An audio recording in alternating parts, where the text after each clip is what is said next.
We did it. We are selling ammo. NazoAmmo.com. We teamed up. Keystone Munitions, quality, premium product. We're selling it online. What do? You go to NazoAmmo.com. First thing that pops up, what's this? It's an email list. What's the email list do? It's going to give you access to promo codes. It's going to give you access to events, t-shirts, apparel, everything we're doing. Get on that email list. You want 45? 45's not on the website, but then it's coming in. You're ahead of the curve. You're ahead of the guy who's just finding out about it. You're a part of the family. Very fast and furious how we do everything around here. Nazo Ammo. We are moving Keystone Munitions. Premium products. We're doing it. You want to pick up? You don't want to have it sent? You're Carl. You live down the road? Pick up Nazo at the promo code at the end. Now you're picking up ammo here. We're doing it, man. We are doing it. Nazo Ammo. www.nazoammo.com. Small town, big ammo. Finishers MMA. FinishersMMA.com @Finishers. That's how you find them on social media. These guys have a show with us every Monday called Now We Go. You can check it out. Zach, JM, Thor, Grace, there's too many to name that come out of that school, and they are killers in the game. They are the biggest MMA jiu-jitsu school in the area, and they are owning the East Coast. You can contact them at 610-438-0746. Ask for Andrew. They are at 3761 Nicholas Street in Easton, PA. They have 2 locations as of now, Bethlehem and Allentown. They are growing into 3, 4, 5, 6. I would say they are taking over, but they already have. Check them out on all of their social media. They are awesome to follow. And if you're looking to get in shape, you're looking to choke people, you're looking to do anything at all to better your life, FinishersMMA.com. AllValleyRooter.net. That's not how you pronounce it all the time. I just say it that way. All Valley Rooter, Jared LaBarba. He is my plumber. He's the show's plumber. I'm getting him plumbing business all over, and I love that he is getting what he wants. He has 24-hour emergency service. He is certified, insured, and professional. You can follow him at All Valley Rooter. He's on social media, and you can find his information at allvalleyrooter.net. Jared came down over the weekend and he fixed a problem down here. He's super professional. I love him as a person. I love his business. He grew it and he's doing his own thing. It's allvalleyrooter.net. It's 24-hour professional plumbing services. He can help you out with everything you need. It's 610-762-1656. He's certified, insured, and professional. Do not be afraid to contact him for any of your plumbing needs. Support Jared. Jared supports us. Luke Delmeyer Handmade Custom Knives. I love Luke. It's lukedelmeyer.com. He's a farrier, a bladesmith, and a blacksmith. He has custom knives, and the best part about it is you can take classes to make them. So not only can you take a class to learn how to make knives, at the end of the class, you get that knife. We're working on a project together. He started recently getting into chef knives, so he's starting to make chef knives. He makes hunting knives. He can make any of your needs as far as blacksmithing. That's at Luke Delmeyer on Instagram. That is the best way to follow him. You can see all the stuff that he's posting. He shares, he does raffles, he gives giveaways. Check out all things Luke Delmeyer at lukedelmeyer.com. We've had him on the show before. You can dig down in the library, listen to how he got started and where he's at now. I'm excited to work with Luke. He's a really good friend of the show, and I'm excited to showcase his chef knife that he's making me. Check out all things Luke Delmeyer at lukedelmeyer.com. Farrier, bladesmith, blacksmith.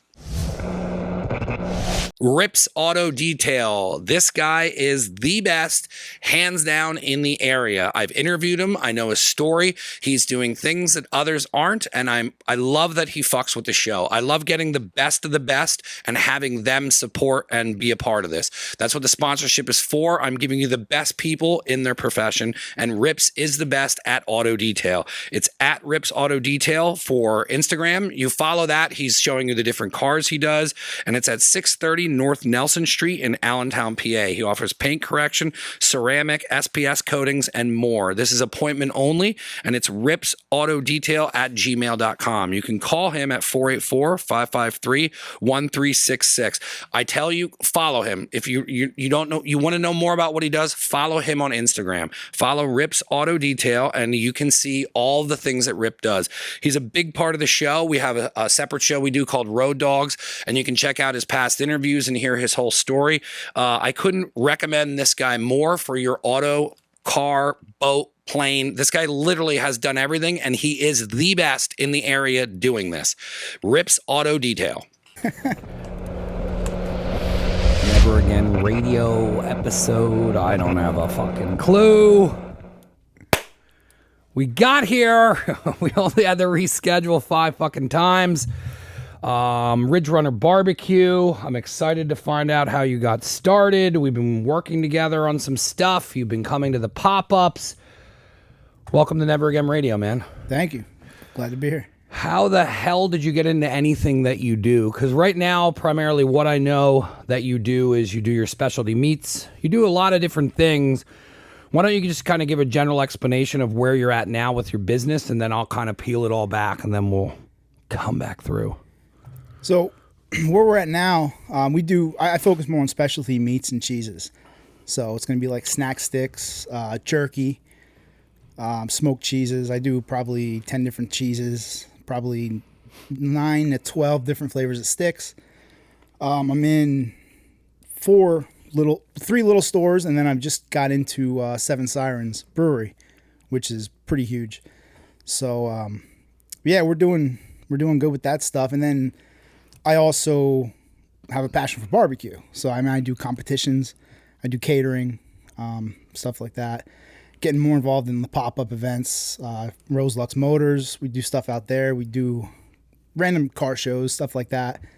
So it's just all about growing. Last year was kind of a wash because of COVID. Yeah. So I'm sure that was hard to do food. Yeah, it was terrible. Last year we didn't do anything. We had all kinds of craft shows and stuff set up to get our sticks out there, and we did one right at the beginning, and then everything shut down. And that sucks because I know what it's like to, you got to look forward on business, and when you're building something, and you always want to look at like how you're going to grow, and then when you get all that set up, it's almost like climbing a ladder where you're like, cool, I got that event, this event, that event, this event, and then to have that completely washed out, it kind of leaves you with a thought of like, well, that's what I was going to do with my business. What do we do? I remember when the pandemic first hit, I was like, what am I going to do? Because I didn't even know if I was going to be able to do podcasts or anything like that. But your whole business being around food, that was like, they shut restaurants down. That had to be a pretty shitty situation to be in. Yeah, it was.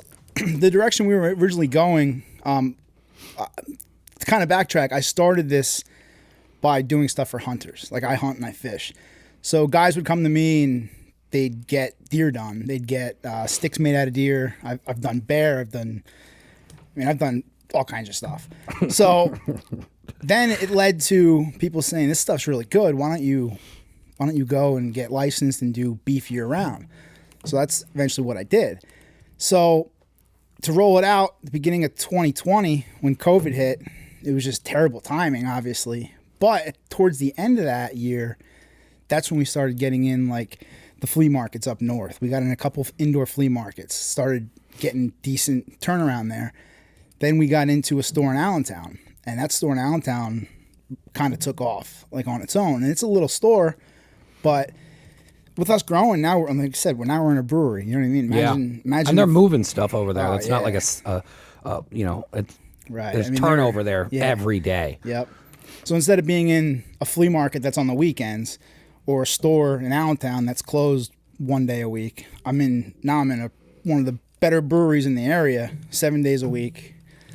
Doesn't have a kitchen. You know what I mean? So it's a killer fit. Yeah, it works out well. How did you get into hunting? Is it something you did when you were younger? And then did you, like, my brother hunts, and my grandfather, he was the fisherman hunter. It really went over to my brother Richard. It's just kind of what he still does. I believe he'll do it until the day he dies. But he also, like, the hunting camp, and it's cool, the little communities and where stuff like this starts, because I remember my brother getting into doing your own butchering and learning the process of it, and like not sending your deer out, and like getting a grinder, and like really dialing in how to get your own. I feel like, I don't know how it is for you, but like a lot of people I know, like they just wanted to make their own jerky. And then like it kind of grew from there where, you know, he does it occasionally for himself, but is that kind of similar to how you got started with doing it? It was just friends, and, you know, like what got you into hunting to begin with? Well, I've been hunting since I was 12. 12 years old, I got my mentor license and my youth safety course. And my stepdad would take me out hunting, my uncles. And then my cousin and I, we still hunt every year. He hunts with me up the Blue Mountain. We hunt at a relative's house. And it started, I was taking my deer to local processors, asking them, hey, this is what I want done. I want a few sticks. I want some jerky. And you get the stuff back and you're just like, I don't know. Like, it could be better. It has to be better. Yeah. So it was about 5-6 years ago, got into smoking. I had a cabinet smoker at the time and started doing my own stuff. And it was good, but I knew it could get better. Upgraded to a few different new smokers and just ended up getting a recipe that I loved. I feel like, and I talk to a lot of people in food who are passionate about businesses and projects and stuff, but it's like how you said, like, it could be better. And like, that's always my thing with food or like doing anything is like, the chase for it to be better is what's kind of like the catalyst to like pushing it to a point of where you grow it into a business. I mean, we did that with the bagels when we first made the bagels. I was like, these can be better. Like, if somebody else can make it taste like it is in a deli, how do you make it taste? And then there's like this rabbit hole that if you just close your eyes and go down, it'll take you to some weird places. Yep. Yeah, I mean, when I first started doing it heavy on the bigger smokers I have, I mean, it just, the little things as far as just laying it out in the smoker. There's times where I'd spiral it and then they come out and they'd all be curved. So when you put them in the packages, it's like you're almost putting in like sausage links, and it's just, it didn't fit right. So until I finally got, but that's crazy. I didn't know that affected it. Yeah, it does, because at the time I was using a regular sealer. So I'm buying food saver bags and it just didn't look good. It didn't look like how my vision for the stuff to look was going to be. So I went out and spent the money. I got a chamber sealer, got regular plain bags that don't have any food saver markings on them. Now I just picked up new labels yesterday. A guy up near me hooked me up with a great price on labels. So now I have a label that it'll seal the top of the bag. It'll fold over. So, I mean, it even says open the other end. There's people, I got a buddy of mine who went down to Seven Sirens, bought a pack, and he goes, I look like an idiot trying to open these packs because on the bottom is where the actual notch is. And everybody wants to open them at the top. Yeah. So these new labels, it says open other end. I mean, it looks so much nicer. They're all custom made for each item I do. There's a part of that there's so much enjoyment in it. And I that was always what I dabbled in with the t-shirts. Like, cause in the beginning I would just send them in a bag. And then it was like, all right, well, I buy t-shirts. Part of it is the packaging. So it's like, I enjoyed getting a sticker. So then it's like, I started kind of really getting into it. And it's a lot of fun when you start like, because I'm sure you have a clear image of what you want your product to look, but on day one, when you're just buying the sealers that say sealer on it, that's not exactly how you want it, but you got to get things going. But it's a really cool feeling when you start nailing the branding down. And like, I mean, your stuff looks awesome. So it's like, to get it from where you started to there must have felt pretty cool on like design wise. And, there's the whole branding process in its own is a lot of fun. Yeah. Yeah. I mean, like I said, you start off and it's always terrible. Like, you don't think it's terrible at first, but when you're 4 years later and you're like, what was I thinking? Yeah. But I mean, I used to pack a pound of sticks into a bag, and the bag was just protruding. Twist tie it. And there's guys that still up in Wind Gap, they're like, I want a pound of hot sticks. Yeah. And I said, listen, I changed everything I do. I put them in half-pound bags now. Like, sorry, that's how it is. Yeah. That's how I want it to look. I want it to fit what I have a vision of and how I want it to look in the case. You know what I mean? Where did the name come from? The name, I get asked this all the time. My grandfather, he passed away. I come with the hard questions here. My grandfather passed away, and he was German war veteran. And he'd always tease us because we'd hunt up in Wind Gap on the Blue Mountain. And he'd always tease us saying, oh, you're up there running around with the Ridge Runners. And he'd always tease us saying, you're a Ridge Runner. I just met a guy yesterday, said the same thing. He said he had an older grandfather. He said the same thing. People up there, Ridge Runners, they got one leg shorter than the other because they're always running on the ridge. But yeah, he used to always call us Ridge Runners and every other hillbilly nickname he had back then. It was funny. It's cool hearing that. I mean, every business starts from something, and then there's always a story behind it. But I mean, that's pretty cool that you incorporated your grandfather, and then and I'm sure when you're coming up with names, you're like, screw it, we'll call it this. You know what I mean? Like that's a cool circle to have. And then to hear the story about it started with the hunting, and it's important for people to realize like businesses aren't just like, hey, here it is. Like it comes from an idea, and it's usually personally based. I mean, most of the businesses that I deal with, and then there's a cool story behind it, and it's just somebody trying to get to a goal of working for themselves. Right. Yep. What's it been like kind of that this thing's turning into this whole thing now where you're doing your own thing and it's growing? I mean, you came down here and dropped a bunch of stuff off because I think you just messaged me on Instagram. You're like, try my cheese. And I'm like, okay. And then you brought a bunch of stuff down and I was like, oh, this is like legit good stuff. And then, and then the smoked cheese, like, I was like, okay, the smoke's there. He definitely knows what he's doing with the smoke. And like from that time that you came in, you're already like, it seems like you grow fast and you kind of keep your shit going. It was night and day from when you came here last. Now you're in Seven Sirens. You're like, because you'll text me every once in a while and be like, yo, I got this thing going. I got the temporary permits. And I'm like, dude, this dude's moving and shaking. Like, have you always been like that? Yeah, I've always been a hustler. Like I don't sleep long. Like I sleep very little. So I left my full-time job 2.5 years ago to pursue. I have a business that I do online sales, eBay and Amazon. So that got more automated, allowed me to focus more on growing my barbecue business. And it got to the point where I was still bored. Like I still had time where I wasn't doing anything. So I said, I'm going to find something to do at night or something during the day when my kids are at school that keeps me busy. It's another source of income. You know what I mean? Because eventually we want to move south. It's me and my wife. We want to move south. So I'll do what I got to do now to do that. Whether my Amazon business is going, I make good money off of that, but there's always room to make more money. You know what I mean?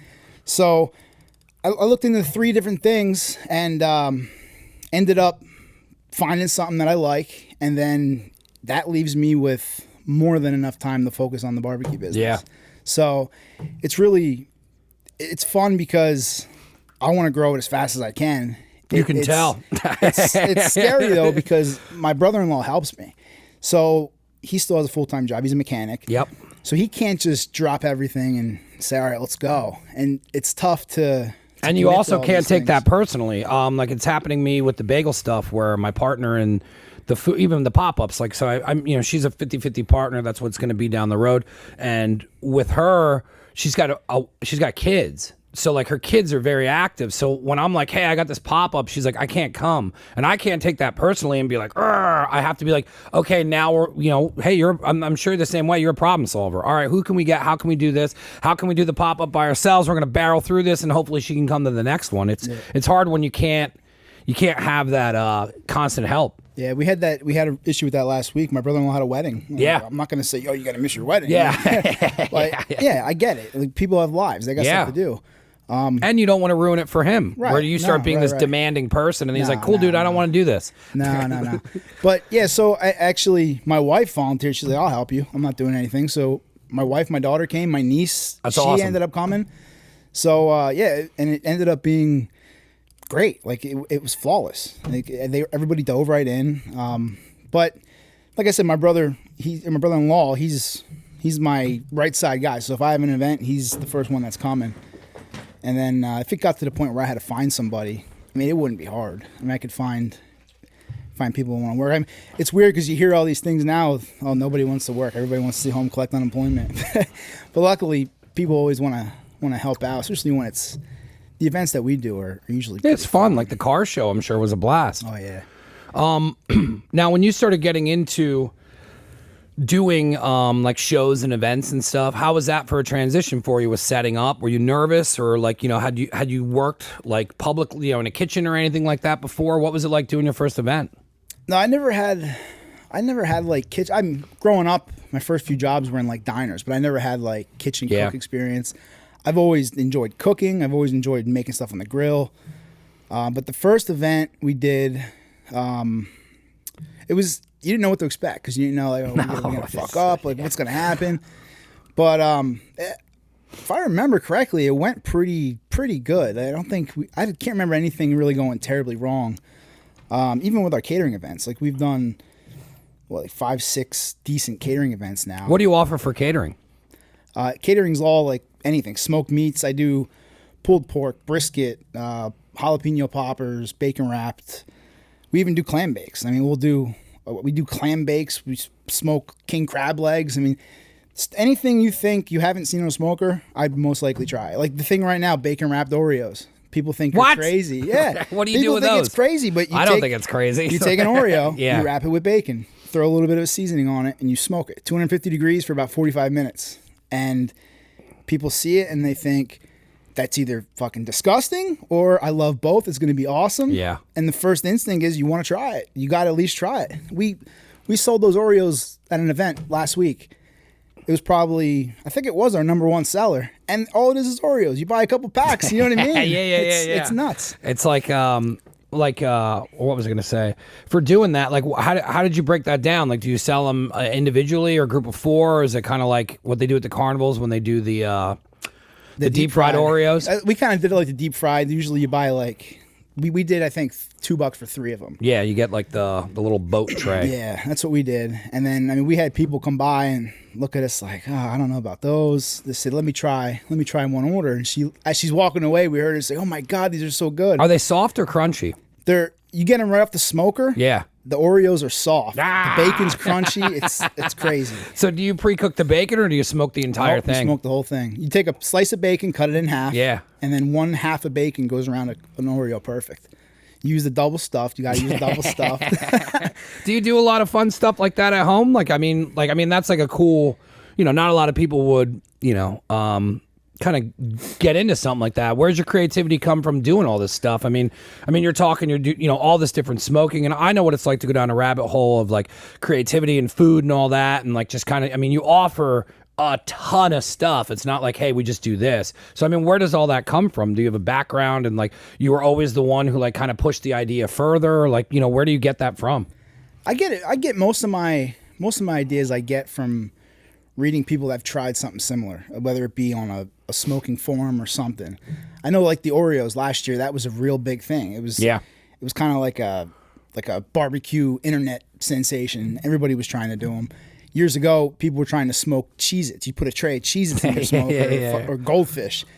But like my family, my kids and my wife, I have a father-in-law who he loves anything off the smoker. Yeah. So when I have people come over for events, like I'll do, anything smoked. Those pigs. Those are my guinea pigs. My kids have eaten more sticks, man, than anybody I know. I'm sure. And my son, he's obsessed with them. I want the mild with cheese. I want the mild with cheese. And he's always... Does he tell you recipes to make or anything? He tells me he wants mild with cheese. Now he finally started eating hot. I couldn't believe it because he doesn't like hot stuff. But every time I'm making sticks, he's like, are those for us or those for us? I said, yeah, I'll give you some. Just chill out. That's cool. But we do, though. like, I've done, like, I went on a kick for a while where I was smoking pizzas. I love smoking pizzas. We tried that. A friend of mine got a smoker. It's an electric little one, and we tried that last week, 2 weeks ago.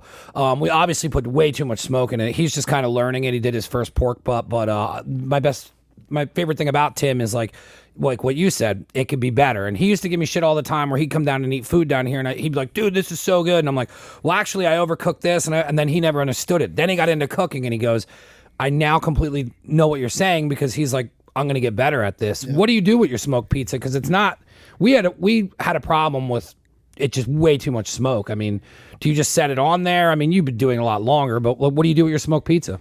Yeah, with mine, I've bought in crusts, dough, I should say, from the local pizzeria by my house. They charge like $2. Not a lot of people realize you can do that. I know. It's so easy to do. So I'd buy dough from them. The first couple times I did it with fresh dough, I fucked it up because I took the dough, put some flour down, put the pie down, and it was just disaster. The bottom of the pie didn't cook because of flour.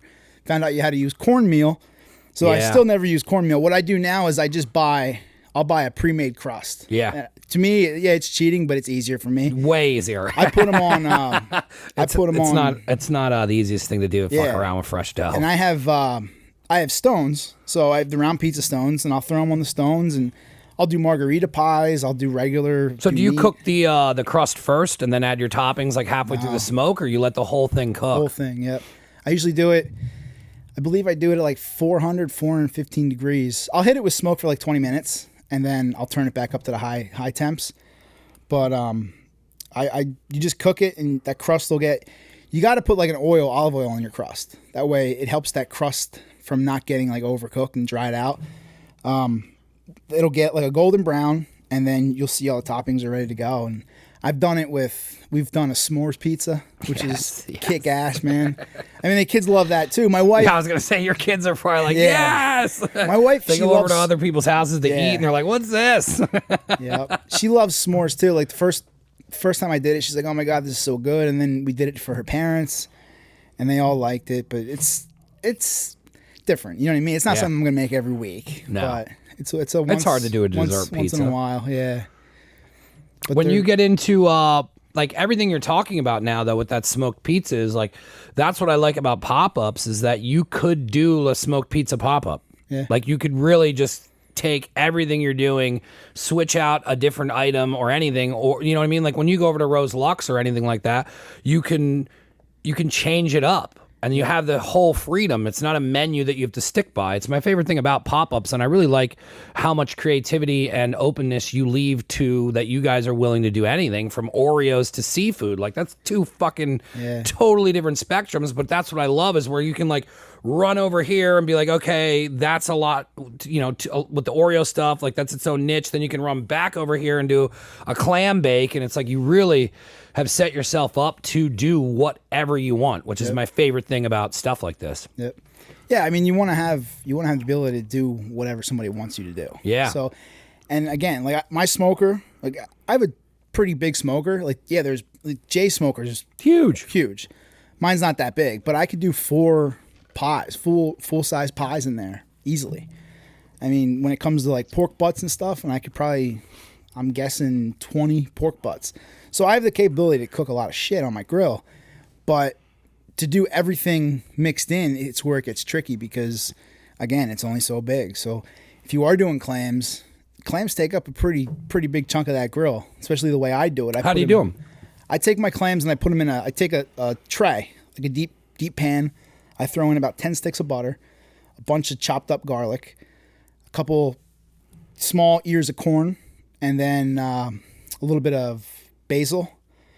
What I do is I turn the smoker on, that's melting, and then I throw clams on the other side of the grate.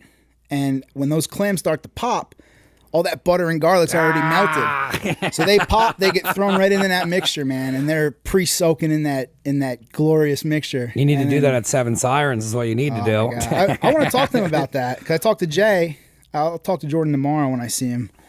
But from what he's saying, Jordan's been after him to do a seafood night. I think that's something we got to set it up, man. Try to make happen. Set it up. You guys, and then what we could do too is an out to sea and have you guys all come on here. And they were talking about bringing you on anyways for when we do that kind of just the show where we drink and stuff. But it's like you can come on there and we can kind of dive into what we can do exactly for the event, make it happen, set a date, and then just kind of promote the shit out of it, and then it'd be fun. I love doing stuff like this. Where did you get into food? Because you talking about how you make those clams isn't somebody who hasn't dove into food or loves food. Like when have you always been a foodie or like got into cooking, or is it the smoking that brought you full circle this deep into it? But the stuff that you're talking about is stuff where you know what you're doing, but you're also taking risks and like you're adding things to that. If somebody would do clams on a smoker, not everyone's going to do it that way. Where does all that come from? Yeah, I mean, I've always been into food in general. I love seafood. Seafood's probably my number one favorite food in the world. You just got into it or ate a lot of it as a kid? I mean, ate a lot of it. I mean, I've cooked it at home. I've done a lot of it on the stove. The smoker portion of it started probably 2 years ago. Always did it on the grills, stuff like that. Do you fish? I do. Yeah, I do. saw you guys were going so to we do that. We do a lot of flounder, striper. We'll go down and come home, and that stuff goes right on the grill. Now it goes on the smoker. Yeah. But salmon, same thing. So it just kind of evolved. There was a period, I want to say 3.5, 4 years ago, where I saw some documentaries. I read some shit online about the whole like meat and dairy and how terrible supposedly it is for you. So I just cold turkey. I said, I'm stopping eating meat. I'm gonna go plant-based. I didn't stop eating dairy. I still had cream in my coffee, but I really cut back on cheese. And then meat. I cut meat out for 2 years. I ate plant-based. And how was that to do that? Was it hard? At first, it was hard. But within like 2 months, it's probably just like a diet when you start eating better food and then your body adjusts to it and then you're just healthier. It was nothing, man. But I tell everybody, like where I used to work, there's one of my buddies used to bust my balls all the time. He'd say, "Oh, you're vegan, you're vegan." I said, "Dude, I'm not vegan. Vegetarian, I'll accept, but not vegan." But what that taught me was I started eating a lot of like Mediterranean stuff, a lot of like falafel, which I never would ate before. And you get like an appreciation for taste for foods that you never would have ate. I wasn't big on vegetables. Those 2 years, man, I ate broccoli. I used to hate broccoli. Now I love it. Yeah. So like your whole palate changed to what you liked eating to what you used to hate eating. Since then, when I focused more on the barbecue, I had to go back to eating meat. Obviously. Were you doing barbecue while you were... Early on, I was, man. And that was just punishing yourself. The worst thing was, like I told people, like making this stuff and everyone telling me how good it was. It sucked because like I wasn't eating meat, and I'm like, I'm not gonna try it. But in the same sense, like you can't really understand how that feels to have someone say, "Dude, this is unbelievable," and you didn't even taste it. Like you're cooking. It's a science. You're cooking off of temperature. You're not cooking off of how it tastes.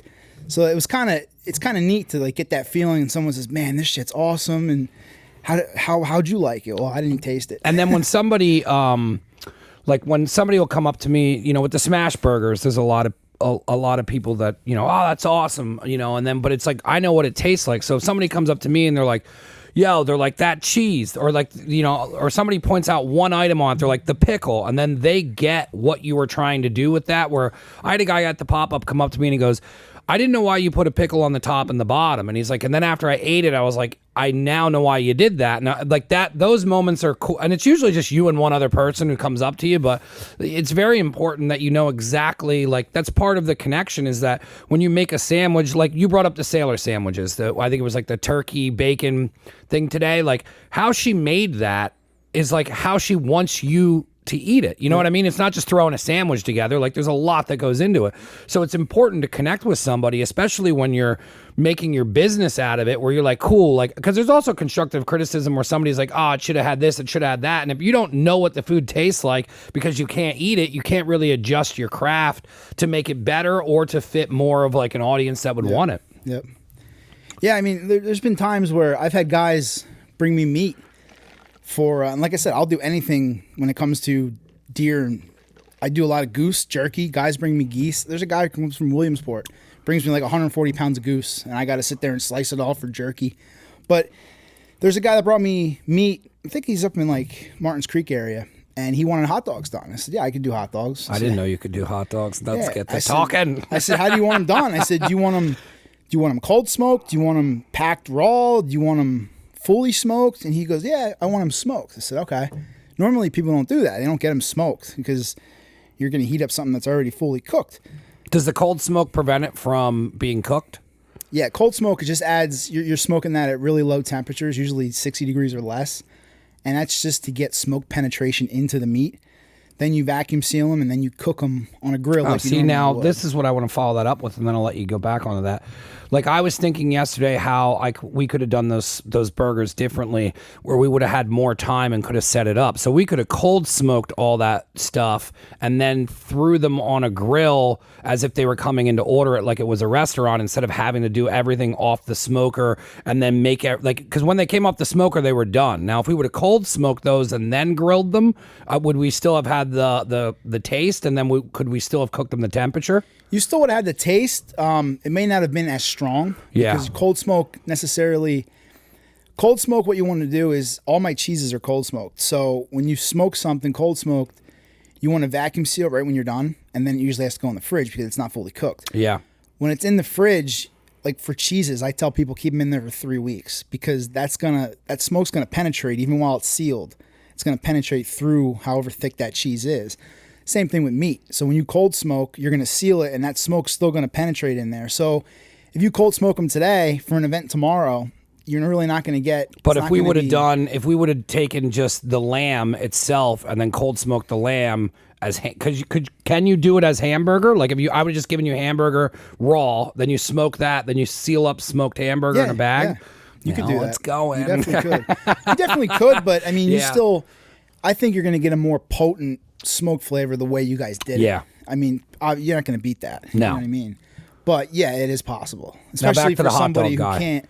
For somebody who doesn't have a smoker on hand, if they're doing it, that's ideal. But yeah, the hot dog guy, he ended up telling me, he's like, yeah, I want them cooked. I said, all right. So that's what I did. I smoked them, gave them to him, and then he came back and he's like, yeah. He goes, after I cooked them again, they were really hard. And I was like, well, dude, you told me you want them smoked. I said, I told you that's not usually how we do it. Like, how do you normally get them? And he said he used to always get them from somebody local. I'm not going to name them, but they make good stuff. This year they weren't doing deer, so he came to me. And I told him, I said, listen, if they're not what you want, like, come back. I'll give you the refund. Like, I don't mind. Yeah. Like, I'm not out here to screw people over. So, but he got a bunch of sticks from me. He's like, dude, the sticks were dynamite. Like, I know you know what you're doing. Just maybe he didn't explain how he wanted it done correctly. You know what I mean? So you're gonna have issues. There's always gonna be somebody that has an issue with something you do. But it's just if you're consistent. How should he have done it? The cold smoke and then you cook them again? You could do either way. If it was for me for hot dogs, I wouldn't even smoke them. Yeah. I would pack them. I mean, you're not getting. I mean, yeah, and like, I love smoked hot dogs, but I wouldn't buy a smoked hot dog. Like, I'll just get dogs from either Nathan's or any of that, or we go to Nello's and get dogs from him, and I take them over to my buddies, and then usually what happens is we're waiting for everything to get ready to smoke something, and we'll throw the hot dogs on with it and just smoke the hot dogs for like 2 hours. Yep. But if you leave them on like that, it starts turning into a Slim Jim. Yeah. It does. Yeah, so like if you get it smoked and then so if you got a couple hours into smoking and then he throws it on a grill, it's going to be, it's going to turn into hard salami. Right. I mean, if you really want to smoke flavor, then you cold smoke them. Yeah. Like, that's what I would recommend. But if hot dogs, usually I don't really do a lot of smoked hot dogs myself. Like when my kids eat them, we make the hot dogs. I stuff the hot dogs. I put them in the vacuum sealed packs, and we'll pull them out and we'll just grill them on the grill. What do you use for your hot dogs? Do you have a special blend, or is it just the bullshit that's left over, or what do you do with them? No, when I make them raw, I just it's a pork base. It's obviously pork, and then enough, you got to add pork fat to them.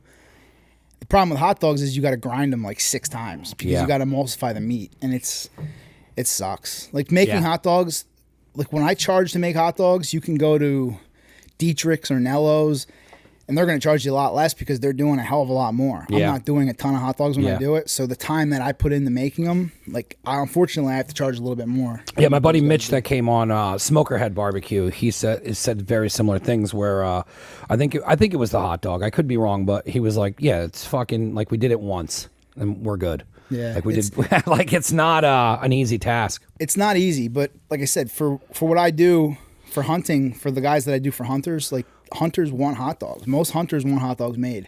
So for me to not offer it, it'd be foolish. Yeah. So I got to I keep it on my list, and I don't get a ton of requests for it. Mostly it's sticks, jerky, sausage, but what do you do for your sausage? Sausage, I do usually just an Italian, like mild or hot. And that's pork, pork fat, and those get cold smoked. And I mean, I've done, I don't know how many pounds of sausage, but it's the people come back and they love the sausage. My cousin, he buys sausage. He got a deer made, and he bought sausage for him, his father-in-law, his dad, and they both were like, dude, this sausage is unbelievable. Like, we want to buy more. So he wants me to make him a batch of just regular sausage, not even venison. So one of these days I got to get around to making him some sausage. I just did, he wanted summer bologna. His dad loves summer sausage. So I made him a bunch of that. I usually don't do that too often because it's not as popular. It's more popular in like the winter for like the hunting crowd and stuff like that. But I have put summer sausage down at my one Allentown store, and it's sold pretty well. So, do you get into bacon at all? I don't do a ton of bacon. Like I do some cookies and stuff. Like I'll do cookies on the smoker, believe it or not. But I don't. My wife, I let her do the baking. No, I meant bacon. Oh, bacon. Yeah, like making bacon. That's the next thing I'm going to start. I've done it before. I'm actually was just pricing out some pork bellies recently, so I'm gonna get into making a few batches of bacon. The thing with that is it requires a lot of space. So you're gonna buy, like, if I'm gonna do it, I'm gonna do probably 10 slabs of pork bellies. I'm gonna make a ton of it at once. So to cure it and let it sit in the fridge for a week, I got to put it in my spare fridge in the basement, and that's usually where all my cheeses are stocked. Well, that was my follow-up question is where do you have the space to do all this that's the downfall. So we'll see. But I got a few people who want to do, I told them when I make the bacon, I'm going to give them a slab for them to try it. Because like I said, like anything, like when I started doing my sticks, I was giving sticks away to people left and right. It's all we've been doing with the bagels. You have to do that. Exactly. So when I do the bacon, it'll be the same thing, because the bacon, that'll eventually get into these other stores that I'm in too. You know what I mean?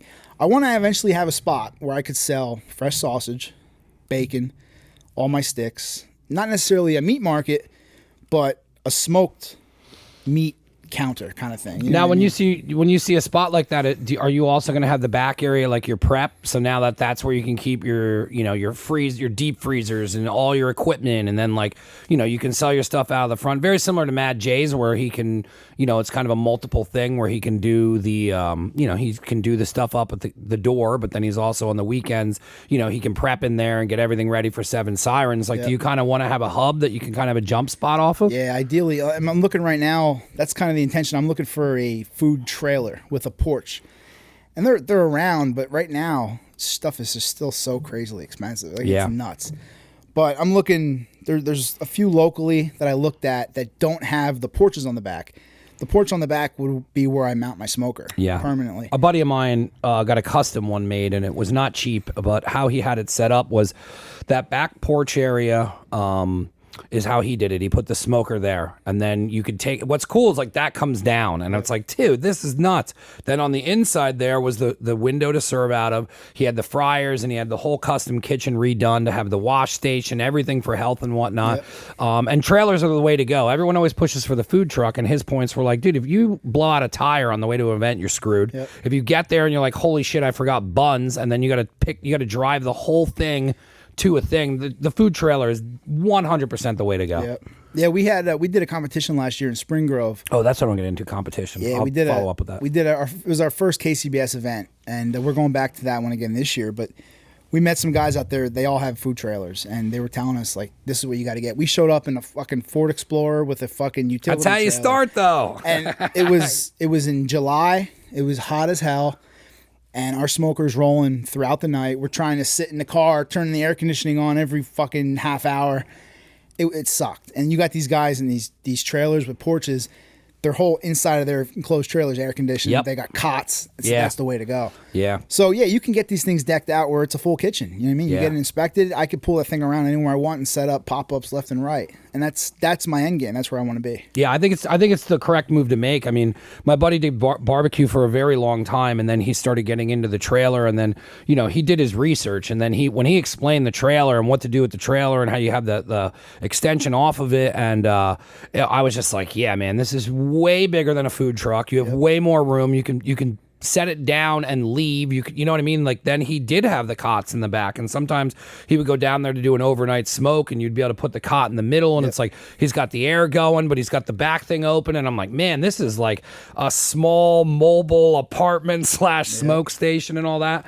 How was it getting into competition? Now, my buddy Chris, we went to a couple of his competitions, and that's a whole nother thing. That's a whole different group of people. The community there was awesome. When you said the overnight, it brought me back to when we went, and we ended up sleeping my buddy just came down with a pickup truck, and we just slept in the back of the back bed, and these guys were just up all night, and I've never seen anything like that before. There were so many people having a good time, but then giving so much attention to the craft of what they were doing. I mean, my buddy Chris was taking the skin off, seasoning the chicken and bringing the skin back on. And, you know, he went to classes, and like, you can really get into some serious fucking barbecue. What made you even take the step towards doing competition? Because everything else you said that you're doing here now is scary. You know what I mean? To take a step forward and to push yourself to sell stuff. And, you know, even for anyone to like your stuff, it's uncomfortable and vulnerable to be like, here, taste the stick. Do you like it? Yeah. But then for you to put yourself in a position where now you're competing and you have to put yourself up against these other people who care that much about you, what made you even get into that? I mean, it's always been something we wanted to do. And last year, again, it was COVID. So there was a couple we wanted to do last year, and 3 of them got canceled. Spring Grove was one of them. That one was still going, but they weren't allowing any guests. So people couldn't. Normally they get like thousands of people to come in, and they have events where you'll cook pork and the people will actually buy it, and they'll judge whose pork they liked. Well, they didn't have any, and nobody was allowed to come except for the teams. So I said, fuck it, let's do it. So we signed up, and you can either, for these competitions, when you do KCBS, you can either do the backyard competition, which is usually 2 meats. It's like a chicken and I think ribs. Or you can do the pro, which is brisket, chicken, ribs, and pulled pork. It matters how you plate it. And Yeah. Like, so, of course, being it was our first competition, what do? We go right to the pro. You know what I mean? Let's go. Like, deep end of the pool. So, I mean, I went up to Nello's. I got all my meat from Nello's. Yeah. They hooked me up. And then we went out there. You had to buy kale to fill your box. So we went out and bought this fucking loose leaf kale. We didn't know. Yeah. We said it's kale, dude. So we're out there and we met some of these guys, and there was actually a guy next to us who had a guy helping him. I guess this guy does like consultations. Here, he was on the 2nd season of Barbecue Pitmasters. I don't know if you ever watched that show. Yeah. There was an episode where they did the turduckens. His name was Dan Hickson. That was the guy. He was there helping this guy cook. And he owns 3 Eyes Barbecue Rubs. And he came over. He goes, I heard it's your first competition. He came over. He gave us all these free rubs. And I was like, dude, that's awesome. Yeah. Well, then he came over. We were doing the pork butt. He came over and he looked. And he's like, I like how you separated that money muscle. He's like, you know what you're doing. He gave us some great tips. And he liked what we were doing. Well, then it came to boxing our shit. And we put this curly fucking kale in there. And that guy happened to see it and goes, whoa, what are you putting in there? He goes, you can't have that kind of kale. I was like, what do you mean? So they looked up the rules, and apparently you could have that kind of kale, except nobody uses it. Nobody does. And he's like, dude, I'm telling you, don't use that kale. Yeah. He goes, we'll find somebody that has extra kale. And he ended up making a call, and somebody across the way had some extra kale. So they brought us kale, and we would put him in. But, I mean, it was a learning experience. Like I said, we got kicked hard at that competition. We didn't do well. No, it's not easy. It's not easy to do well at a barbecue and competition. It's not like what you think. Like, you could do barbecue in your backyard and people love it. You could do barbecue out there and it's a completely different ball game. Like you said, you're injecting all this meat. You don't inject shit in the backyard. You know what I mean? You're just cooking for your family. But you got to have flavor in every little bite of every meat you put out. You got to have. It's super critical. Super critical. It's all as about, it should be, because there's so many people doing it. It's all about how it looks. So we had. Our chicken thighs, I thought, looked great, and we submitted them. And then that guy next to us who had that pro with him, they came over after they submitted their meat, and he goes, "Hey, you want one of our chicken thighs?" And he gave us one. I looked at it, and I told my brother-in-law, I said, "Dude, we're done. Like, if this guy gave us this, I can't imagine what he turned in." That was his extra, yeah, because that was the thing when I went down with Chris, or when Chris was doing it, was there was. He had so much on the thing, and you're only taking a couple pieces for each dish. Yep. And then to see what went into it was just, it was almost like watching all the work and research he's done at home and then bringing it here to go at it. But it was also what you were explaining, that guy coming over, like Chris met so many awesome people where like there was like barbecue sauce guys that would come over and be like, hey, you want a beer? And you know, that community, as much as it is competitive and the final is such a cutthroat thing that for the decision making, everybody there was helping each other out. And then it was like he met so many cool people and introduced me to so many people, and everybody had their little trailer, and you kind of would make your rounds and see if anybody needed help, and you'd have a beer with this guy and go on over here, and then everybody was coming together and doing a shot right before the whole competition went. Like, it's a really cool, it was a cool thing to go down and be let in to be a part of. Yeah, it was fun. We met some great people, and like I mean, said, it would have been worth doing it just for that guy complimenting you on your stuff. Like, what an ego boost that would be to like keep doing what you're doing, where some pro is telling you, man, I like what you're doing. Yep. Yeah, we'll be back out at that event, and like I said, 2 other ones we were going to do this year got canceled. One of them was full when we went to register. The Wildwood, that was already at the limit. And the only one that was open was a backyard, and I don't want to go to backyard. I'd rather do all 4 meets. Like, I want to get good at all 4 meets. I don't want to get good at 2. You know what I mean? Like, it's kind of how especially I look when at you it. jump into the deep end. There's unless you drowned, I mean, but like you're obviously still doing stuff. So it's like, okay, well, we started out here. Why would we take 2 steps back? Like, what are we going to do? Do well there and be like, cool, let's go back up here where we're going to be anyways. There's no point in you moving backwards in the competitions. Yep. But the hard part about that is, like, when you're going in these competitions, like, a lot of these guys are sponsored by like either barbecue products or butchers. Snake River Farms supplies some of these guys with briskets. They're $300 briskets with fucking full marbling. You know what I mean? I'm using a prime brisket, dude. I can't compete with that. No, it's tough. So now you put that into perspective, where these guys are out there and they have sponsors that they got to do all this stuff and the seasonings and all that. Then you have your money into the trailer. Then you have your weekend that you have to spend away. So it's like all in. Yeah. And then it's like, if you don't have the sponsor, you don't have the truck, you don't have this, like, it could be an overwhelming amount of stuff to carry on your back. I mean,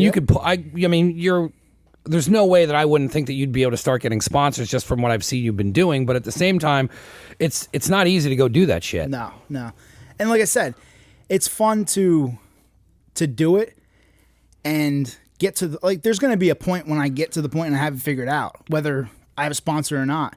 Yeah. You can compete with the meats that I'm cooking. It's just they got to be perfect. You know what I mean? And eventually it'll get there. I'm not saying it's going to be But the other overnight. thing is, like, how you're going to get your craft better, then you're going to come to somewhere and do a pop-up somewhere and then be like, holy shit, this guy's stuff's incredible, because you're just making yourself better by competing with these professionals that are, have secret weapons and sponsors and whatnot. But even if you don't get any of that, your general product is only getting better by pushing yourself to compete against other people. Yep. So it's really a win-win for you. Right, exactly. Yeah, it's all about just getting better and better. That's what it is. I mean, I've already got 3 of the bigger rub companies this year came back. I reached out to them saying, hey, do you sponsor new teams? We don't sponsor, but we'd be interested in doing like wholesale if you want to promote our stuff.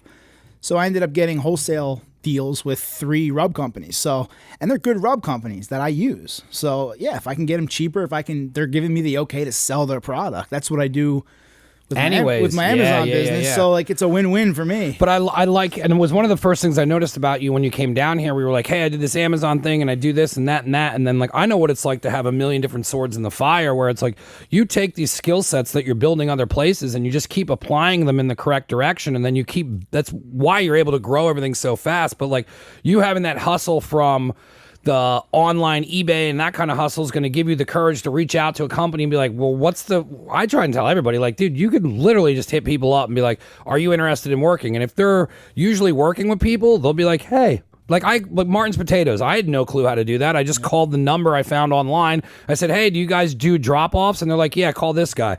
This one guy didn't want to do it. And then another guy said he drives past. He's like, hey, you on 512? I said, my parents live there. He goes, I'll drop off for you.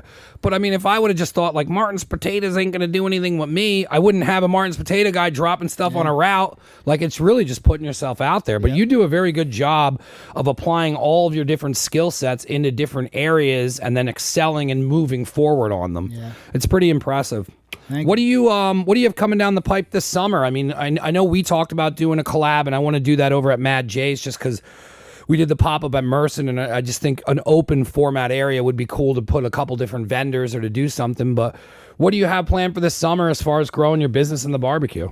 I know right now the only things we have lined up that are set in stone, I know we're up with Rose Lux for all their because they're doing the car pop-up or the car. It's like Cars and Coffee. It's like they call it Supercar Saturday. Yeah. So are all those going to be at Rose Lux? I believe so. Cool. Yeah, they're all going to be. I think they shoot for the last Saturday of the month, obviously weather permitting. But yeah, their first one. I mean, Darren told me, he's like, listen, I want you to come. Like, I want you to do your wings, because he heard that my wings were good. And there's another vendor there with 7 Sirens. At the time, I didn't know 7 Sirens. I didn't know Jordan. So I know Jay has a relationship with them. So I really didn't want to intrude on what Jay does with them and have anything tied into them. You know what I mean? And Jay was like, fuck that. Do what you want to do. And I said, ah. So we went up, we did wings, and we sold out of wings. And I think it was a 3-hour event. 2 hours into it, we were done. We were out of wings.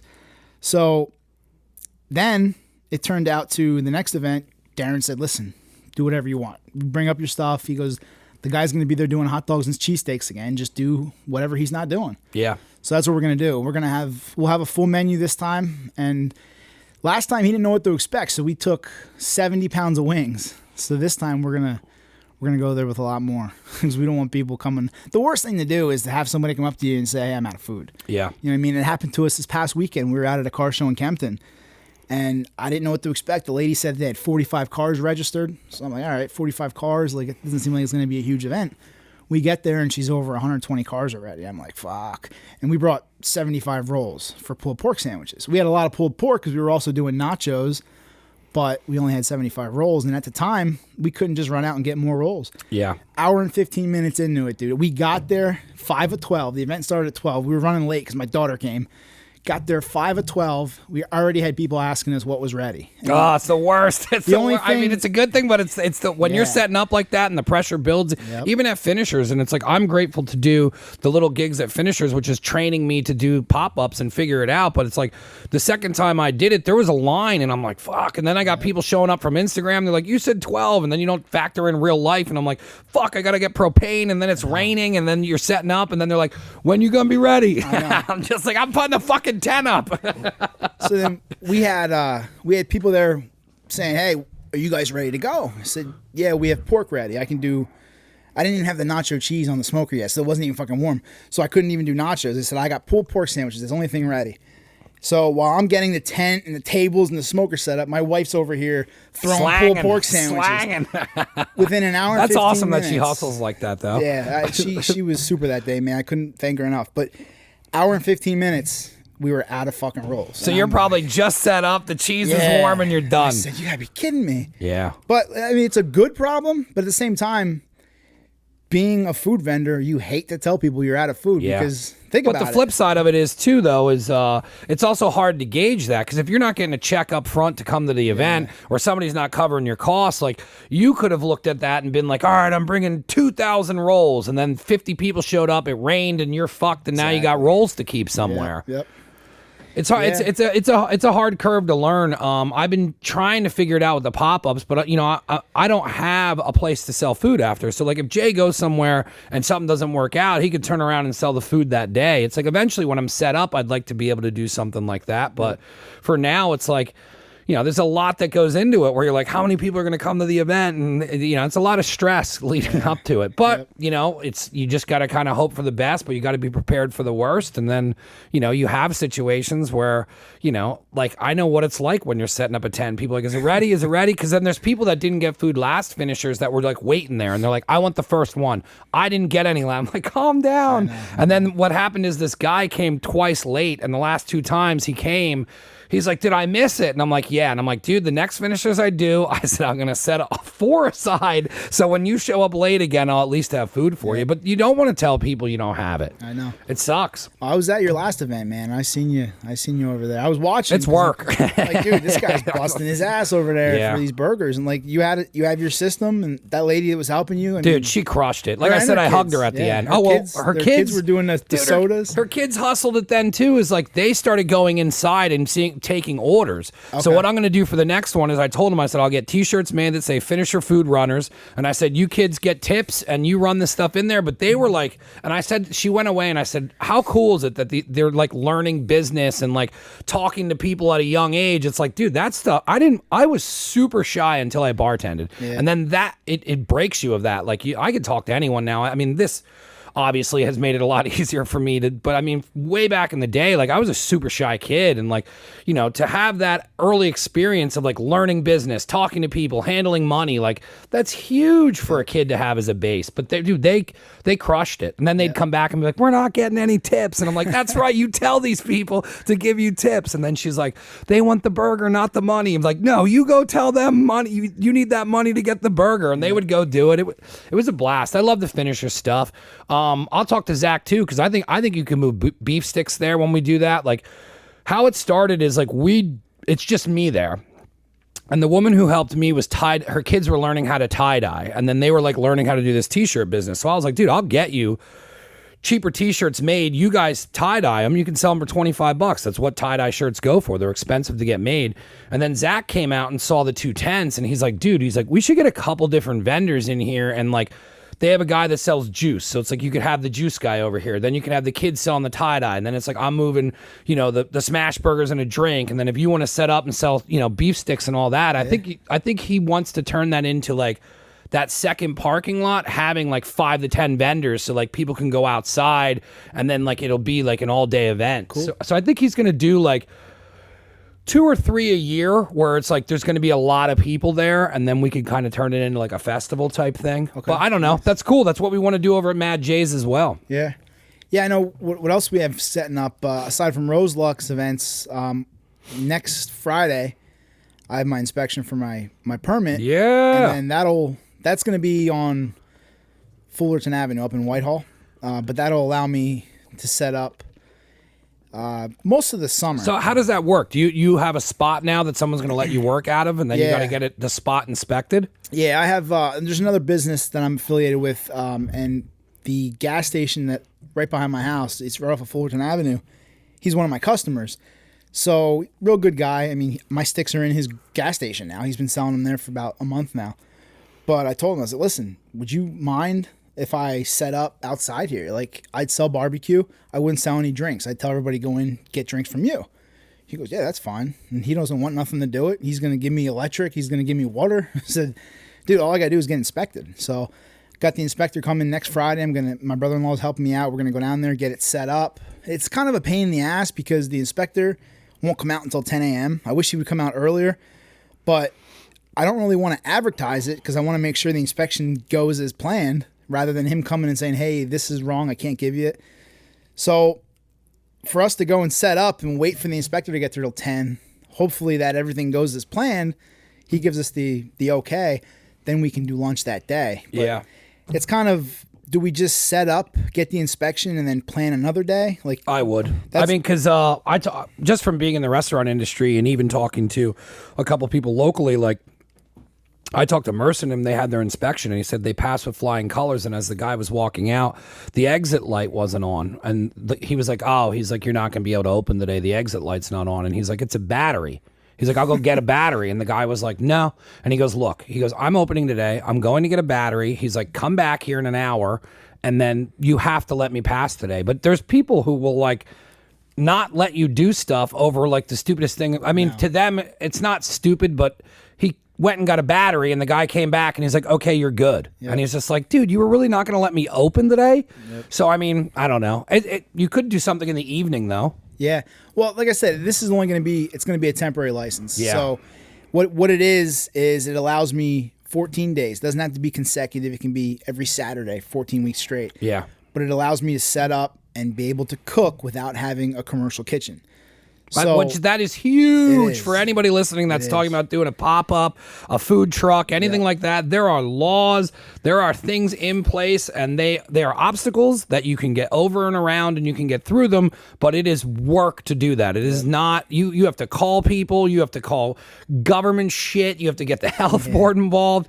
It is not, I mean, all the stuff that he's talking about, and I'll look directly at the camera, this is not easy to do. You have, like, it's a lot of the reasons why people don't do this. And I think it's also what's impressive about what you're doing is you're doing everything correctly, and you know that's a lot of fucking work to get a temporary thing. Or some people would I'm not doing it, I can't get it, and you know, I didn't know you can get a temporary one until you told me about it. Yeah. I mean, it's funny because talking with Jordan and Jay, I mean, I was listening to the last podcast you did with them, and Jordan, he stressed it a million times during that podcast, is that they're looking for vendors at a brewery that is hopping. Yeah. And people, he said he reached out to everybody in the Philadelphia area, and people don't want to come because he's not going to guarantee them a weekend spot. They don't want to pay $100 for a permit to come on a Tuesday or Wednesday. It's like, dude, you got to be kidding me. Like, do you realize how popular this spot is? And you don't want to spend $100. Like, I'm doing this as a third income. You know what I mean? As more of a hobby that I want to grow. I'd gladly spend $100 to go fucking set up. You know I mean, doing smash burgers is not free. No. And I'm getting it. I'm outsourcing it from a butcher. It's like I get cheese from you. It's like I get my buns from Martin's. I have to make every single goddamn patty. I have to do everything in order for this all to come to a point of hoping to make money. It is not. Nothing's given to you. And the you worst have part to put about the work it is in. you're only charging $5. Like, you could be charging 10 for those fucking things. Well, I charge, and a lot of people, I have upped the price. Like, I'm doing an event, and it's not $5. I charge $5 because it's the finishers, guys, and I'm learning there. I know a lot of the students, they have already paid to get into the gig, so it's like that's kind of my thing. If I do a pop-up in town and we do something like together or at Mad J's, that price is not $5. That is a finishers. That's something I do because I was learning and I wanted to learn the curve, but no, I'm definitely not doing that for $5. I mean, but I also want to add in fries and a drink and get the whole thing packaged to $10 out the door and, move some stuff around. But no, I'm completely undercharging the fuck out of that. Yeah. Anyone who like makes money is like, hey, idiot. I'm like, I know. Dude, I've shared both those events. I mean, I shared your last finishers, yesterday's event up at Merson. Like, it's just like people don't want to leave there. I feel like there's still so many people that are so all in on this COVID, dude. They still don't want to fucking leave their house. It was nice seeing the amount of people that came out. I mean, because it's like it got busy and it was fucking busy. Like, it popped hard right in the beginning. I think you might have been right at when it was starting to hit. No, everyone kind of came around like 12:30. And it got busy, but I was like, man, for a Wednesday in this dumb town that don't have foot traffic, it's pretty cool that everybody came together. We didn't use the fucking Chamber of Commerce. We didn't have to fucking give anybody money to do any of this shit. It was 3 businesses that collaborated, and it was never about money with us. It's like, yeah, we made money, but at the same time, it was the content. It was like, I want people to know that Merson has awesome Mediterranean food, and Eddie's a really cool guy, and he wants to do different things. Like, he wants to do fun stuff in town. He's talking about doing a Turkish night, and it's like, I want to work with people like that. I want to work with people like you.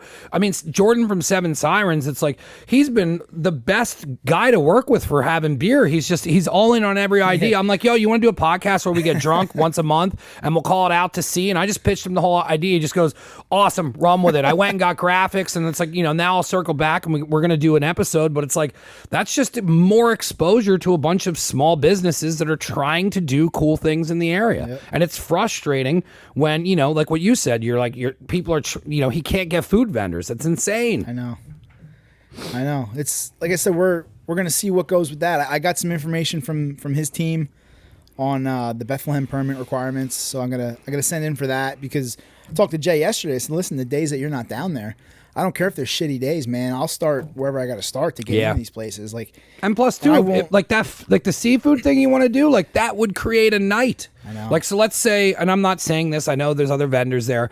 Let's say there's a Tuesday, and like the Tuesdays are kind of just a regular night. But now if you're doing seafood, okay, now we can, all right, like anyone who does clams, like they do it up at Cherry Hill. He has a clam night, and that place is packed out because people want clams. So if you created a night, it might be a slower night, but you could create it into the biggest night of the week. I know. And listen, what I mean, there's nobody out there, at least that I know of in this area, who's doing a smoker seafood night. You should do it. I mean, you can ask my family. We do it in the summer. We do it 4 or 5 times. We'll go out. We'll buy a bushel of clams. We'll buy king crab legs, and you don't think about putting that shit on the smoker until you have it, and you're like, holy fuck, man, I have never had it on the smoker, and it's dynamite. Like, yeah. So I'll tell you who's doing that in the area. You are. You're doing it. You heard it here first. I want to thank you so much for coming on. You are more than welcome to come on whenever you want. I think it'd be awesome to bring you and Jay on at the same time. I think that you should be our first guest for doing Out to Sea, and I think we should just start honing in on the seafood thing, because I believe 100% you have something there. The moment you told it to me when we were eating the sandwiches, I was like, dude, that's fucking killer to do a smoked seafood night. And I think it would take off. I mean, it would just be awesome to have something else in the area. I'm really excited for future projects. I apologize for how long it took to get this here, but your meat sticks and everything that you've given to me are 100% legit. The cheese that I have on my smash burgers that's coming from this guy. I'm going to give you a moment to plug all the things you have coming up, where anybody can get the beef sticks, where it's going to be the easiest way to do it, and all things that you're doing Ridge Runner. So right now we have beef sticks and cheeses. They're available at the Wind Gap Indoor Flea Market, Seven Sirens Brewery, the F5 Variety Store in Allentown, and then there's a Valero gas station in Whitehall, right off of 22. We're looking to possibly get into a couple other like breweries. I got a buddy who has a connection with Insurrection Distillery up in Lehighton, so we're going to talk to them, and then like I said, we're see what happens with Seven Sirens. We like to get in down there, do some more, and then this pop-up location on Fullerton Avenue, and possibly the F5 store. They're talking about us setting up right there on Union Boulevard, doing some events. That's awesome, man. And once you get that trailer, it's just going to be super easy for you to get all through there. What's your social media? You can get Facebook, Ridge Runner BBQ, and then Instagram at Ridge Runner BBQ, all one word. That's all I use. I just use two platforms. Cool. You have a website? I don't. No. All right. All strictly social media. So I'll advertise when I'm doing my cooks. I'll advertise I'm doing sticks, jerky, cheese, and you just tell me what you need, and we'll get it done. It's easy to follow along, people. Please do it. Thank you for coming on. If you are a first-time listener, first-time anything to Never Again, you can get everything at neveragainstudio.com. It has all of our apparel. It has everything that you could do to fill out to come on the show. It has our Instagram. Everything Never Again is on neveragainstudio.com. We are also doing Nazo ammo. We are running Keystone munitions through that website, and if you need 9mm, I have a ton of it. Let me know if you need anything, nazoammo.com. If you're local, you can put in Nazo pickup, and you can pick it up at the studio. Any questions on Nazo ammo or anything Never Again Studio, you can hit me up on my Instagram, neveragainstudio@gmail's my email, and that's about it. Thank you for coming on, man. I appreciate you bringing the food down today. We had the Sailor and Company turkey sandwich, was fucking off the hook. I love collaborating with other food people, so thank you again, man. I'm gonna let you go. You got a bunch of shit to do today. All right, thanks for having me. Thanks, brother.